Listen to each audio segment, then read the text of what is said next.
Panibagong araw, panibagong kulay at kaalaman na naman ang ibabahagi ko sa inyo. Ang ibabahagi ko sa inyo ngayon ay tungkol sa tinting color. From the word tinting color, pangkulay siya. Ginagamit po siya sa mga quick dry enamel paints. Baka sabihin nyo, nag-research ako. Totoo naman, nag-research ako kasi tinignan ko rin dun sa research ko ng kay Boysen. Papakita ko po sa inyo mamaya.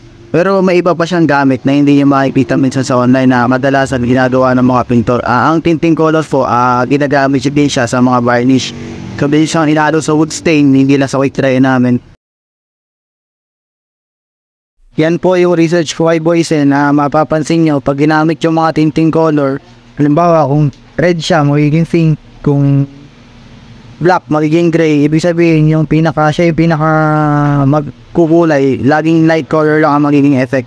Hindi kayo basta-basta makakuha ng super dark. Pagka kailangan nyo ng super dark na kulay, kailangan nyo ng maraming tinting color, which is not hindi siya ganun ka-advisable na gumamit ng sobrang daming tinting color kasi yung quality ng pintura medyo nawawala.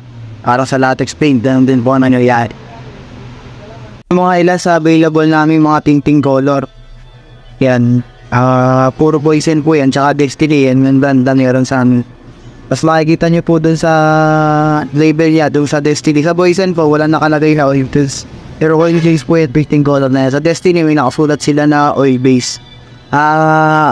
Minsan po, yung iba, hindi alam kung ano yung pagkakaiba ng tinting color tsaka acrylic color kasi pares silang may nakalagay na tinting. Ito po, oil base at thinner base po yan. Pwede nyo lang silang ihalo sa mga paint thinner na pintura. Maraming salamat po muli. Sana may natutunan kayong kaalaman sa mga ibinahagi ko ngayon. Ako nga po pala ulit si Christian ng inyong paint buddy na naniniwala sa kasabihang trust the process to get your success.